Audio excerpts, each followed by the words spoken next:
வணக்கம். இன்றைய முக்கிய நிகழ்வுகள். புதுச்சேரி உருளையன்பேட்டை தொகுதிக்குட்பட்ட குளத்துமேடு வார்டு நீடராஜப்ப வீதி, செயின்ட் தெரேசா வீதி, சின்ன சுப்ராயப்பிள்ளை வீதி மற்றும் பாரதி வீதி இணைப்பு பகுதிகளில் உடைந்த சேதமடைந்த பழைய வாய்க்கால் கல்வெட்டுகளை மாற்றி புதிய இரும்பு கிரீல் கான்கிரீட் கல்வெட்டுகளாக புதுப்பிக்க பணி தற்பொழுது நடைபெற்று வருகிறது. இப்பணிகளை உருளையன்பேட்டை தொகுதி சட்டமன்ற உறுப்பினரும் புதுச்சேரி மாநில மனிதநேய மக்கள் சேவை இயக்க நிறுவன தலைவருமான நேரு என்கின்ற குப்புசாமி அவர்கள் நடைபெற்று வரும் பணிகளை பார்வையிட்டு பணிகளை விரைவாக முடித்து அப்பகுதி மக்களுக்கு உதவிடுமாறு அதிகாரிகளை வேண்டிக் கொண்டார். ஆய்வின் போது புதுச்சேரி நகராட்சி உதவி பொறியாளர் நமச்சிவாயம், இளநிலை பொறியாளர் குப்புசாமி மற்றும் நகராட்சி அதிகாரிகளும் ஊழியர்களும் அப்பகுதியை சேர்ந்த மனிதநேய மக்கள் சேவை இயக்க பிரமுகர்கள் கைலாஷ், சுவாமிநாதன் மற்றும் பலர் உடனிருந்தனர்.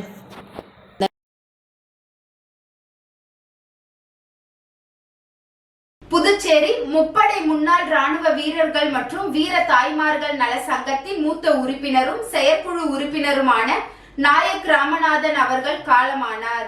சங்கத்தின் தலைவர் மோகன் நேரில் சென்று அஞ்சலி செலுத்தினார். புதுச்சேரி முப்படை முன்னாள் இராணுவ வீரர்கள் மற்றும் வீர தாய்மார்கள் நல சங்கத்தின் மூத்த உறுப்பினரும் செயற்குழு உறுப்பினருமான நாயக் ராமநாதன் அவர்கள் காலமானார். சங்கத்தின் தலைவர் மோகன் நேரில் சென்று அஞ்சலி செலுத்தினார். சங்கத்தின் சார்பில் அவரது உடலில் தேசிய கொடி போர்த்தி மலர் வளையம் வைத்து அஞ்சலி செலுத்தப்பட்டது. சங்கத்தின் சார்பில் மறைந்த ராமநாதன் அவர்களின் மனைவியிடம் ஈம சடங்கு உதவித்தொகை ரூபாய் 3000 வழங்கப்பட்டது. நலசங்கத்தின் நிர்வாகிகள், கௌரவ தலைவர்கள் வீரமணி, சிவராமன், உப தலைவர்கள் கந்தசாமி, சுரேஷ்குமார், பொது செயலாளர் செல்வமணி, செயலாளர் பிலிப்குமார், டவும்னிக், அமைப்பு செயலாளர் ஜீவானந்தம், பொதுநல தொடர்பு அதிகாரி ராமமூர்த்தி, செயற்குழு உறுப்பினர்கள் லட்சுமி நாராயணன், குமரவேல், ஆறாமுது, கருணாநிதி, பழனி, ரவி உட்பட முன்னாள் இராணுவ வீரர்கள் பலர் கலந்து கொண்டு கண்ணீர் அஞ்சலி செலுத்தினார். அண்ணா பல்கலைக்கழக மாணவி பலாத்கார சம்பவத்தை ஆளுநர் மூலம் திசை திருப்பும் நாடகத்தை திமுக அரசு அரங்கேற்றுவதாக கூறி தமிழக அரசை கண்டித்து புதுச்சேரியில் 200க்கும் மேற்பட்ட அதிமுகவினர் கண்டன ஆர்ப்பாட்டத்தில் ஈடுபட்டனர்.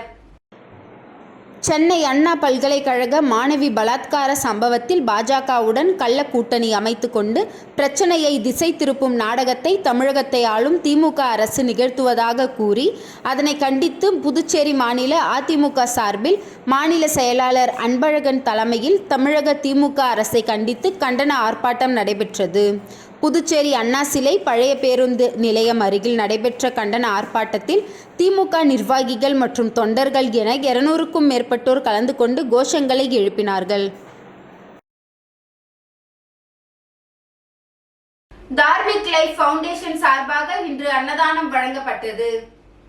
புதுச்சேரி அரசு ராஜீவ்காந்தி மகப்பேறு மருத்துவமனையில் இன்று தார்மிக் லைஃப் ஃபவுண்டேஷன் சார்பாக அன்னதானம் வழங்கப்பட்டது.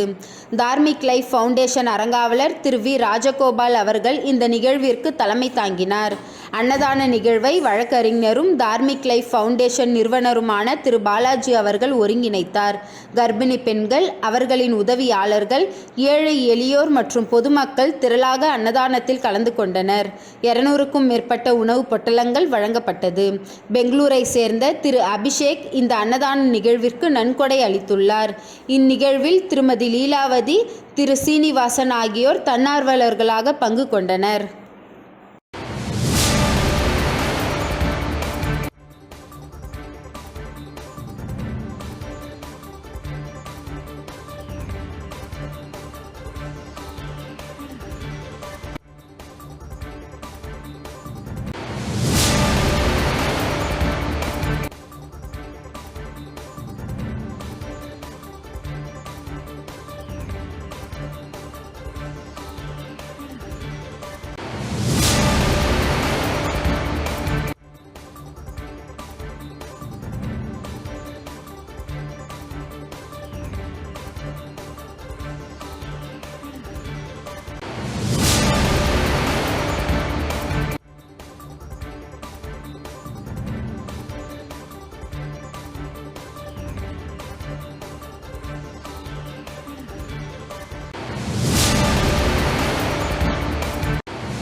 காமராஜர் நகர் தொகுதிக்குட்பட்ட ஞானப்பிரகாசம் நகர் நுழைவாயில் அருகே உள்ள காமராஜர் சாலையில் சேதமடைந்த வடிகால் சுவர் கட்டும் பணியை சட்டமன்ற உறுப்பினர் ஜான்குமார் பூமி பூஜை செய்து துவக்கி வைத்தார். புதுச்சேரி காமராஜர் நகர் தொகுதிக்குட்பட்ட அரசு ஆட்டோமொபைல் பணிமனை ஞானப்பிரகாசம் நகர் நுழைவாயில் அருகே உள்ள காமராஜர் சாலையில் சேதமடைந்த வடிகால் சுவர் கட்டும் பணியின் தொடக்க விழாவை குறிக்கும் வகையில் இன்று பூமி பூஜை விழா நடத்தப்பட்டது. இத்திட்டத்தின் மதிப்பு ரூபாய் 42.70 லட்சம். சேதமடைந்த வாய்க்கால் சுவரை அமைக்கும் பணியினை சட்டமன்ற உறுப்பினர் ஜான்குமார் பூமி பூஜை செய்து தொடங்கி வைத்தார். அப்பகுதியில் தண்ணீர் சீராக செல்வதை உறுதி செய்ததை நோக்கமாக கொண்டு இந்த பணி தொடங்கப்பட்டது. இப்பகுதியில் தண்ணீர் தேங்காததால் வடிகால் வசதி இல்லாமல் அவதிப்பட்டு வரும் பொதுமக்களுக்கு நிவாரணம் வழங்க வேண்டும். இந்த பணிகளை 3 மாதங்களுக்குள் முடிக்க வேண்டும் என அதிகாரிகள் தெரிவித்தனர். விழாவில் செயற்பொறியாளர் ராதாகிருஷ்ணன், உதவி பொறியாளர் லூயி பிரகாசம், இளநிலை பொறியாளர் கணேஷ் மற்றும் அப்பகுதி மக்கள் கலந்து கொண்டனர்.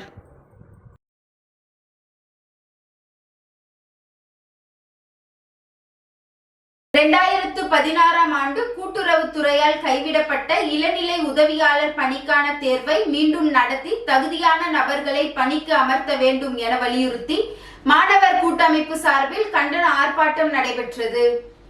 2016ஆம் ஆண்டு கூட்டுறவுத்துறையால் கைவிடப்பட்ட இளநிலை உதவியாளர் தேர்வை மீண்டும் நடத்த வேண்டும், துறை சார்ந்த கேள்விகளை கேட்க வேண்டும், தகுதியான நபர்களை பணிக்கு அமர்த்த வேண்டும் என்பன போன்ற கோரிக்கைகளை வலியுறுத்தி புதுச்சேரி மாணவர் கூட்டமைப்பு சார்பில் தட்டாஞ்சாவடி கூட்டுறவு பதிவாளர் துறை அலுவலகம் முன் கண்டன ஆர்ப்பாட்டம் நடைபெற்றது. கூட்டமைப்பு நிர்வாகி ராஜேந்திரன் தலைமையில் நடைபெற்ற போராட்டத்தில் ரவிச்சந்திரன், அன்பரசன், பிரபாகரன், திவ்யா நரசிம்மன், புனிதா, பூர்ணிமா உட்பட 50க்கும் மேற்பட்ட வேலையில்லா பட்டதாரிகள் கலந்து கொண்டு கோரிக்கைகளை வலியுறுத்தி கண்டன கோஷங்களை எழுப்பினர். இது குறித்து அவர்கள் கூறும்பொழுது, புதுச்சேரி கூட்டுறவுத்துறையால் 2016ஆம் ஆண்டு கைவிடப்பட்ட இளநிலை ஆய்வாளர் பணிக்கான தேர்வு 2024ஆம் ஆண்டு நடத்தப்பட்டது. இதில் 90% கேள்விகள் துறை சார்ந்தது இல்லாமல் பொதுவாக கேள்விகள் கேட்கப்பட்டது. இதனால் பிகாம், சிஏ, எம்காம் படித்தவர்களால் தேர்வை அணுக முடியவில்லை. அதே நிலையில் எல்டிசி, யூடிசி மற்றும் ஹோம்கார்டு பணிக்கு தேர்வு செய்யப்பட்டவர்களே இளநிலை உதவியாளர் பணிக்கு அமர்த்தப்பட்டனர். இவர்களால் கூட்டுறவுத்துறையில் கணக்குகளை தணிக்கை செய்ய முடியாத நிலை உள்ளது. எனவே கூட்டுறவுத்துறையால் கைவிடப்பட்ட இளநிலை உதவியாளர் தேர்வுகளை மீண்டும் நடத்த வேண்டும், துறை சார்ந்த கேள்விகளை கேட்டு தகுதியான நபர்களை பணிக்கு அமர்த்த வேண்டும் என அவர்கள் கோரிக்கை விடுத்தனர். கொஸ்டின் இல்லை, யாருக்குமே வாய்ப்பு கிடைக்கல. எங்களை மாதிரி நிறைய பேர் இந்த பர்டிகுலராக டொமைன் படிச்சுட்டு இருக்காங்க, இன்னும் வேலை எல்லாம் வெயிட் பண்ணிட்டு இருக்காங்க. இது தொடர்பாக நாங்கள் ஆர்சிஎஸ் அப்போ மீட் பண்ணுறோம், செக்ரட்டரி பங்கஜ்குமார் சார் மீட் பண்ணுறோம், நெடுஞ்சன் சார் மீட் பண்ணுறோம். மீட் பண்ணும்போது அவங்க எல்லாமே சொன்னாங்க, நாங்கள் பரிசீலனை பண்ணுறோம்னு சொன்னாங்க. ஆனால் இது வரைக்கும் எந்த ஒரு பரிசீலனை பண்ணலை. இன்னைக்கு சர்டிஃபிகேஷன் வெரிஃபிகேஷனுக்காக கூப்பிட்டுருக்காங்க. இன்னைக்கு சர்டிஃபிகேட் வெரிஃபிகேஷன் நடக்குதுன்னு மெயின் சப்ஜெக்டாக கேட்டிருந்தாங்க. அதுபோல் 2006 80-20 80% account ஆடிட்டி, 20% others, GK and English like that. But ஆனால் இந்த தடவை கொஸ்டின் பேப்பர் கிட்டத்தட்ட 2014 நாங்கள் கேண்டிடேட் எல்லாரும் அப்ளை பண்ணி கடந்த 8 ஆண்டுகளாக இந்த தேர்வாக விடாமுயற்சியாக எந்த ஒரு வேலை வாய்ப்பை செல்லாமல் நாங்கள் கடும் பயிற்சி எடுத்து வந்தோம். ஆனால் இந்த RCS, reserve cooperative society, control examiner and cooperative secretary, இவங்க 3 பேரும் இந்த எக்ஸாம் நடத்துவதற்கான பொறுப்பு வகித்தார்கள். ஆனால் இந்த தேர்வு நடைபெற்றதில் முழுக்க துறை சார்ந்த எந்த ஒரு நாலேஜை டெஸ்ட் பண்ணலை. இந்த கோஆபரேட் சம்பந்தமான ஜாப் நேச்சர் ஒர்க்குக்கு துறை சார்ந்த கேள்வி கேட்கப்படவில்லைன்றதை இங்கே ஒரு அநியாயம் நடந்திருக்கு. இந்த கோஆபரேட் சம்பந்தமான கேள்விகள் கேட்டு இருந்தால் துறை மிக சிறப்பாக செயல்படும். அடுத்த 100 ஆண்டுகளுக்கு துறை சார்ந்த கேள்வி கேட்கப்படாதனால் படித்த, அதாவது குறிப்பாக B Com, CA inter, ICW, inter படித்த பட்டதாரிகள் அனைவரும் புதுச்சேரி வளம் வந்து கொண்டிருக்கிறார்கள். இந்த எக்ஸாமுக்காக 8 ஆண்டுகள் அவர்களுக்கு கனவுகள் நிலவாகவில்லை. காரணம் இது முழுக்க என்னவென்றால், யாரோ ஒரு செட் ஆஃப் குரூப் ஆஃப் பீப்புளுக்கு உள்ள வரணும், அவங்களுக்கு வேலை வாய்ப்பு கொடுக்கணும். ஜென்ரல் ஸ்டடீஸ் படித்தவங்க, குறிப்பாக ஹிஸ்ட்ரி, ரீசனிங்கு, சயின்ஸு, ஜாகிரபி இந்த மாதிரி படிப்பு படித்ததில் மட்டும்தான் துறைக்கு வரணுன்ட்டு ஆல்ரெடி பிளான் பண்ணிக்கிறாங்க. எப்படின்னா ஒரு ஜூன் மாதம் பிளான் பண்ணிட்டுக்கிறாங்க போல. இவங்க விஷயம் தெரிஞ்சு உள்ளே வந்தால் அப்படி கேள்வி கேட்பார்கள். இவங்களை எப்படி இது கண்ட்ரோல் பண்ணுறது, உள்ள இன்டர் பாலிட்டிக்ஸ் நிறைய நடந்திருக்கு. ஆர்சிஎஸ்க்கும் கண்ட்ரோல் எக்ஸாமுக்கு ஒரு 2 பேருக்கு ஒரு அட்மினிஸ்ட்ரேட்டிவ் கிளாஸ் நடந்திருக்கு. இந்த கிளாஸ் மூலியமா படித்தில் இருந்த வாழ்க்கையை இவங்க சீரேற்றி விட்டார்கள். இந்த கொஸ்டின் பேப்பர் முழுக்க ஒரு ஹோம் கார்டு பையன் படிக்கிற அளவு தான் இந்த கொஸ்டின் பேப்பர் இருந்திருக்கு. துறை சார்ந்த கேள்வியை விட அவுட் ஆஃப் சிலபஸ் இருந்து கிட்டத்தட்ட 38 கேள்விகள் கேட்கப்பட்டுள்ளன. குறிப்பாக ரீசனிங் 16, ஹிஸ்டரி 16, 2 சயின்ஸ் கேட்டிருக்காங்க. இந்த துறைக்கான கேள்வியே 100க்கு 200% கேள்வியே கிடையாது. இது சம்பந்தமாக பாதிக்கப்பட்ட அனைவரும் கோர்ட்டு சென்றார்கள். கோர்ட்டு மூலியமாக நோட்டீஸ் அனுப்பியிருக்கார்கள். இவங்க விறுவிறுப்பாக சர்டிஃபிகேஷன் நடத்துகிற காரணம் என்னென்றால் இவங்க செய்த தவறுகளை உடனடியாக மறைக்க வேண்டும் என்றால் உடனே ஆஃபர் ஆஃப் அப்பாயின்மெண்ட் கொடுத்து நம்ம இவங்களை வாயை அடைக்க வேண்டும் என்று அகில இந்திய அங்கன்வாடி ஊழியர் சம்மேளனத்தின் ஆலோசனைப்படி அமைப்பு தின கொடியேற்று விழா மற்றும் கருத்தரங்கம் நடைபெற்றது. புதுச்சேரி முல்லை நகரில் உள்ள அரசு ஊழியர் சம்மேளன அலுவலகத்தில் அகில இந்திய அங்கன்வாடி ஊழியர் சம்மேளனத்தின் ஆலோசனைப்படி புதுச்சேரி அங்கன்வாடி ஊழியர்கள் சங்கம் சார்பில் அமைப்பு தினம் கொடியேற்று விழா மற்றும் கருத்தரங்கம் நடைபெற்றது. இந்த விழாவில் தமிழ்நாடு அகில இந்திய ஜனநாயக மாதர் சங்கத்தின் துணை செயலாளர் ராணி கலந்து கொண்டு சிறப்புரை ஆற்றினார். தொடர்ந்து நடைபெற்ற கருத்தரங்கில் ஒருங்கிணைந்த குழந்தைகள் மேம்பாட்டு திட்டத்தை சட்டப்பூர்வமாக்க வேண்டும், 50 ஆண்டுகளாக நடைமுறையில் இருக்கும் குழந்தைகள் மேம்பாட்டு திட்டத்தை நிறுவனமயமாக்க வேண்டும், கௌரவ அங்கன்வாடி ஊழியர் மற்றும் உதவியாளர்களை பணி நிரந்தரம் செய்ய வேண்டும், நீதிமன்ற ஆணைப்படி பணிக்கொடை வழங்க வேண்டும், ஊழியர்களுக்கு எதிரான 4 தொழிலாளர் நல சங்கங்களை திருத்துவதை கைவிட வேண்டும் போன்ற அங்கன்வாடி பணியாளர்கள் நலம் சார்ந்து கோரிக்கைகளை முன்வைத்து இந்த கருத்தரங்கம் நடைபெற்றது. இதில் அங்கன்வாடி ஊழியர்கள், அரசு ஊழியர் சம்மேளனத்தை சேர்ந்த தோழர் ராதாகிருஷ்ணன், பிரேம்தாசன், கலைமாமணி டாக்டர் நமச்சிவாயம் உள்ளிட்டோர் கலந்து கொண்டனர்.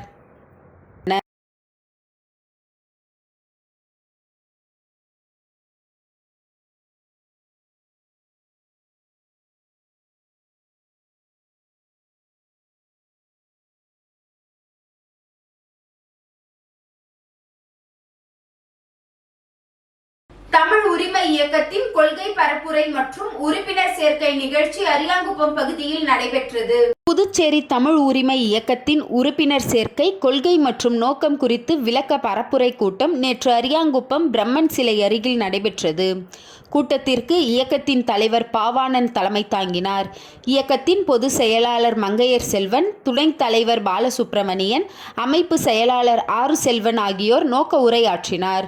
மேலும் நடைபெற்ற கூட்டத்தில் தமிழை பயிற்று மொழி, ஆட்சி மொழி, அலுவல் மொழி, வணிக மொழி, தொழில்நுட்ப மொழி, வழக்காடு மொழி, வழிபாட்டு மொழி ஆகியவைகளில் கட்டாயம் தமிழ் மொழியை நடைமுறைக்கு கொண்டு வர வேண்டும் என்ற கோரிக்கையை முன்வைத்து நடந்த இப்பரப்புரை கூட்டத்தை ஆசிரியர் கபிலன் தொகுத்து வழங்கினார். மாநில செயலாளர் தீனா தொடக்க உரையாற்றினார். செயற்குழு உறுப்பினர் மலையாளத்தான் வரவேற்றார். பேராசிரியர் இளங்கோ, தந்தை பெரியார் திராவிட கழகத்தின் தலைவர் வீரமோகன் வாழ்த்துரை வழங்கினார். இதில் மாநில பொருளாளர் சுகுமாரன், மாநில செயலாளர் வேலுசாமி, இனாமுல் ஹசன் மற்றும் சிறப்பு அழைப்பாளர்கள் புலவர் பெருந்தேவன், இளங்கோ, ஆசிரியர் திலகம் உட்பட 100க்கும் மேற்பட்ட தமிழ் ஆசிரியர்கள், தமிழ் அறிஞர்கள் மற்றும் உறுப்பினர்கள் கலந்து கொண்டு சிறப்பித்தனர். பொதுக்குழு உறுப்பினர் அழகப்பன் நன்றி கூறினார். இறுதியாக அகில இந்திய வானொலியின் புதுச்சேரி தொகுப்பாளர் கவிஞர் உமாமோகன் அவர்களின் மறைவிற்கு மௌன அஞ்சலியும் செலுத்தினர்.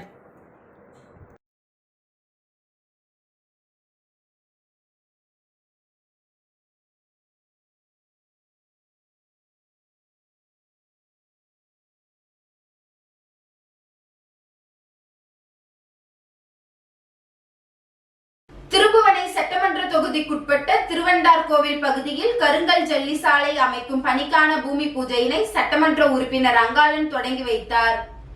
புதுச்சேரி மாநிலம் திருப்புவனை சட்டமன்ற உறுப்பினர் தொகுதி மேம்பாட்டு நிதியின் கீழ் ரூபாய் 33 லட்சம் செலவில் மேற்கொள்ளப்படும் திருவண்டார்கோவில் கிராமத்தில் உள்ள ஜெயராம் நகர் விரிவு, புதிய மேல்நிலை தொட்டி அருகில் உள்ள லே அவுட் சாலை மற்றும் முருகன் கோவில் லே அவுட் தெரு ஆகியவற்றின் உட்புற தெருக்களுக்கு கருங்கல் ஜல்லி சாலை அமைத்தல் பணிக்கான பூமி பூஜை விழா நடைபெற்றது. இதில் திருப்புவனை தொகுதி சட்டமன்ற உறுப்பினர் அங்காளன் கலந்து கொண்டு விழாவிற்கு தலைமை தாங்கி பூமி பூஜை விழா செய்து பணியினை துவக்கி வைத்தார். இந்நிகழ்ச்சியில் மண்ணாடிப்பட்டு கொம்யூன் பஞ்சாயத்து ஆணையர் எழில் ராஜா, உதவி பொறியாளர் மல்லிகா அர்ஜுன், இளநிலை பொறியாளர் பாஸ்கர், ஊர் பிரமுகர்கள் மற்றும் பொதுமக்கள், சட்டமன்ற உறுப்பினரின் ஆதரவாளர்கள் உட்பட ஏராளமானோர் கலந்து கொண்டனர்.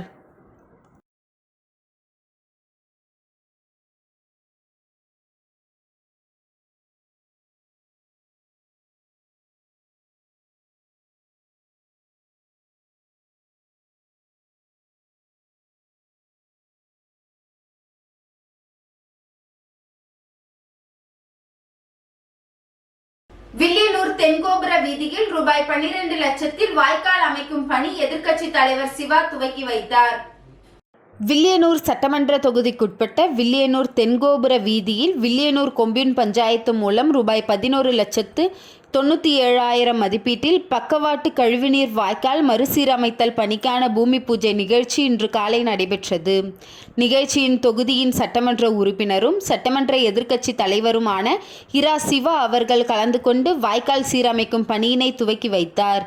இதில் கொம்யூன் பஞ்சாயத்து ஆணையர் ரமேஷ், உதவி பொறியாளர் திருநாவுக்கரசு, இளநிலை பொறியாளர் சத்யநாராயணன், ஊர் முக்கியஸ்தர் மணி, சபரிநாதன், சிலம்பு, சேகர், தங்கராஜ், செங்கேனி, காந்தி, பரணிதரன், பார்த்திபன், ரமேஷ், ராகேஷ், பிரகாஷ், நந்தா, திமுக அவைத் தலைவர் ஜலாப் அனீப், இலக்கிய அணி அமைப்பாளர் சீனு மோகன்தாசு, வர்த்தக அணி அமைப்பாளர் ரமணன், ஆதிதிராவிடர் அணி அமைப்பாளர் செல்வநாதன், விவசாய அணி துணை அமைப்பாளர் கோபி, ஆதிதிராவிடர் அணி துணை அமைப்பாளர் காளி, தொகுதி துணை செயலாளர் ஜெகன்மோகன், தொகுதி செயற்குழு உறுப்பினர் சுப்பிரமணியன், ஏழுமலை மற்றும் திலகர், மிலிட்ரி முருகன், கமல் பாஷா, சுரேஷ், பரதன், கோவிந்தராஜ், சூர்யா, கோபி, சந்தானம், மாணிக்கம் ஆகியோர் கலந்து கொண்டனர்.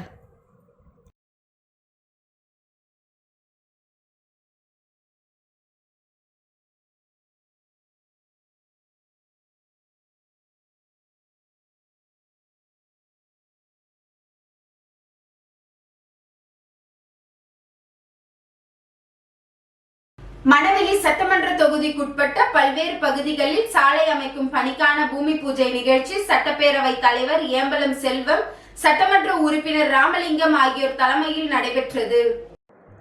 மணவெளி தொகுதிக்குட்பட்ட நல்லவாடு கிராமத்தில் குட்டி ஆண்டவர் கோவிலில் இருந்து சுனாமி குடியிருப்பு வரை ரூபாய் 36,45 லட்சம் மதிப்பில் தார் சாலை அமைத்திட சட்டப்பேரவை தலைவர் முயற்சியில் சட்டமன்ற உறுப்பினர் VP ராமலிங்கம் அவர்களின் தொகுதி மேம்பாட்டு நிதியின் கீழ் தார் சாலை அமைக்கும் பணியினை சட்டமன்ற உறுப்பினர் VP ராமலிங்கம் முன்னிலையில் தொடங்கி வைக்கப்பட்டது. அதனைத் தொடர்ந்து கொருக்குமேடு கிராமத்தில் விடுதி வீதி, குப்புசாமி நகர், கணபதி நகர் ஆகிய பகுதிகளுக்கு சட்டமன்ற உறுப்பினர் வெங்கடேசன் அவர்களின் தொகுதி மேம்பாட்டு நிதியிலிருந்து ரூபாய் 8.3 லட்சம் மதிப்பில் தார் சாலை அமைக்கும் பணி மற்றும் அதே கிராமத்தில் பாரதி நகர், பெருமாள் நகர், அம்மா நகர், கோகுலம் நகர் ஆகிய பகுதிகளில் சட்டப்பேரவை தலைவர் சட்டமன்ற உறுப்பினர் தொகுதி மேம்பாட்டு நிதியிலிருந்து ரூபாய் 19.85 லட்சம் மதிப்பில் புதிய தார் சாலை அமைக்கும் பணி என மொத்தம் ரூபாய் 64.38 லட்சம் மதிப்பிலான பணிகளை தொகுதி சட்டமன்ற உறுப்பினரும் சட்டப்பேரவை தலைவருமான ஏம்பலம் செல்வம் அந்தந்த பகுதிகளுக்கு சென்று பூமி பூஜை செய்து பணிகளை துவக்கி வைத்தார். இந்நிகழ்ச்சியில் சட்டமன்ற உறுப்பினர் VP ராமலிங்கம், அரியாங்குப்பம் கொம்யூன் பஞ்சாயத்து ஆணையர் ரமேஷ், உதவி பொறியாளர் நாகராஜ், இளநிலை பொறியாளர் சரஸ்வதி, அகிலன், பாஜக மாநில விவசாய அணி தலைவர் ராமு, மாவட்ட தலைவர் சுகுமாரன், விவசாய அணி சக்தி பாலன், கிருஷ்ணமூர்த்தி ரெட்டியார், சக்திவேல், தொகுதி பொறுப்பாளர் லட்சுமிகாந்தன், மாவட்ட துணைத் தலைவர் மணிகண்டன் மற்றும் பொதுமக்கள் பலர் கலந்து கொண்டனர்.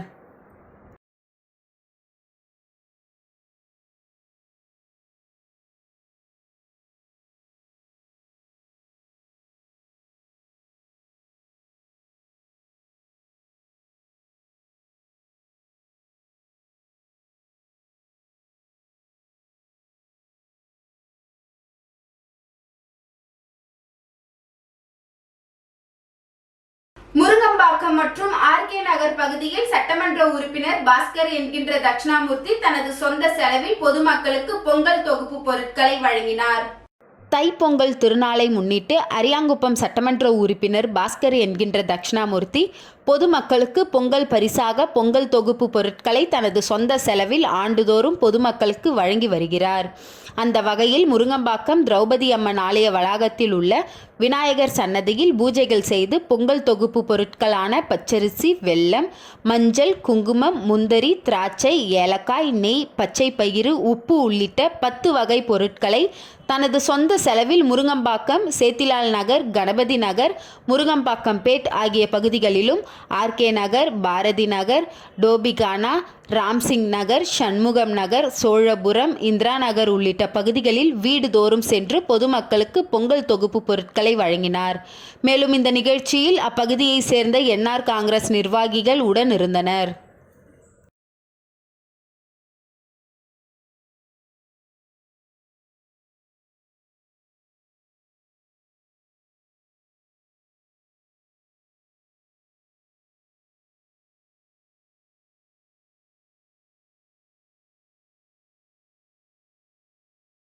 ஒத்தவாடை வீதி மற்றும் பிஸ்மில் சாலை மறுசீரமைப்பு பணிக்கு ரூபாய் 69.75 லட்சம் மதிப்பீட்டில் பூமி பூஜை விழா உப்பளம் சட்டமன்ற உறுப்பினர் அனிபால் கெனடி அவர்கள் மற்றும் முதலியார்பேட்டை சட்டமன்ற உறுப்பினர் சம்பத் அவர்களுடைய தலைமையில் நடைபெற்றது. இன்று காலை 10 மணியளவில் புதுச்சேரி உப்பளம் தொகுதிக்குட்பட்ட துறைமுகம் இணைப்பு சாலை மற்றும் முதலியார்பேட்டை சட்டமன்ற தொகுதிக்குட்பட்ட ஒத்தவாடை வீதி மற்றும் பிஸ்மில் சாலை மறுசீரமைப்பு பணிக்கு ரூபாய் 69.75 லட்சம் மதிப்பீட்டில் பூமி பூஜை விழா உப்பளம் சட்டமன்ற உறுப்பினர் அனிபால் கெனடி அவர்கள் மற்றும் முதலியார்பேட்டை சட்டமன்ற உறுப்பினர் சம்பத் அவர்களுடைய தலைமையில் நடைபெற்றது. இவ்விழாவில் பொதுப்பணித்துறை தலைமை பொறியாளர் தீனதயாளன், கண்காணிப்பு பொறியாளர் வீரசெல்வம், கட்டடங்கள் மற்றும் சாலை செயற்பொறியாளர் சீனிவாசன் கோட்டம், உதவி பொறியாளர் பார்த்தசாரதி அவர்கள், இளநிலை பொறியாளர் முருகன் மற்றும் ஒப்பந்ததாரர் குமரேசன் கன்ஸ்ட்ரக்ஷன் ஆகியோர் கலந்து கொண்டனர். விழாவில் முக்கிய பிரமுகர்களும் மற்றும் ஊர் பொதுமக்களும் கலந்து கொண்டு பூமி பூஜையினை சிறப்பித்தனர்.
வில்லியனூர் சமூக ஆர்வலர் ரமேஷ் என்கின்ற சக்திவேல் என்பவரை பத்திரை எழுத்து அலுவலகத்தின் அருகே கொலைவெறி தாக்குதலில் ஈடுபட்ட 5 பேரை உடனடியாக கைது செய்ய கோரி வில்லியனூர் காவல் நிலையத்தை முற்றுகையிட்டனர். புதுச்சேரி அடுத்த வில்லியனூர் கணுவாப்பேட்டை பகுதியைச் சேர்ந்தவர் ரமேஷ் என்கின்ற சக்திவேல். இவர் சமூக ஆர்வலர் மற்றும் வில்லியனூர் சார் பதிவாளர் அலுவலகத்தின் அருகே பத்திரம் எழுத்தர் அலுவலகம் வைத்து தொழில் செய்து வருகிறார். இந்த நிலையில் நேற்று அவரது அலுவலகத்தின் அருகே சில மர்ம நபர்கள் சரமாரியாக தாக்கியதில் முகத்தில் ரத்தம் கொட்டியது. இதனையடுத்து காவல் நிலையத்தில் புகார் அளித்ததின் பேரில் விசாரணை மேற்கொண்டதில் சொத்து தகராறு முன்விரோத காரணமாக வில்லியனூர் தில்லை நகரை சேர்ந்த சிசிடி கார்த்தி என்கின்ற கார்த்திகேயன் அடியாட்களை வைத்து கொலை செய்ய திட்டமிட்டதாக தெரிய வந்தது. இதனையடுத்து சம்பந்தப்பட்ட குற்றவாளிகளை பிடிப்பதற்காக விரைந்து சென்ற போலீசார் தாக்குதல் நடத்தி 5 பேரில் ஒருவரை பிடித்து காவல் நிலையம் அழைத்து வந்து விசாரித்தனர். மேலும் 4 பேரை கைது செய்ய தாமதம் ஏற்பட்டதால் பெட்டிஷன் ரமேஷின் ஆதரவாளர்கள் வில்லியனூர் காவல் நிலையத்தை முற்றுகையிட்டனர். இதனால் போக்குவரத்து பாதிப்பு ஏற்பட்டது. தொடர்ந்து விரைந்து வந்த காவல் நிலைய ஆய்வாளர் மற்றும் உதவி ஆய்வாளர் போராட்டத்தில் ஈடுபட்டவர்களிடம் பேச்சுவார்த்தையில் ஈடுபட்டு இன்னும் சில மணி நேரங்களில் சம்பந்தப்பட்ட குற்றவாளிகள் கைது செய்யப்படுவார்கள் என்று உறுதி அளித்ததின் பேரில் போராட்டமானது கைவிடப்பட்டது. இதனால் அப்பகுதியில் பெரும் பதட்டம் ஏற்பட்டது.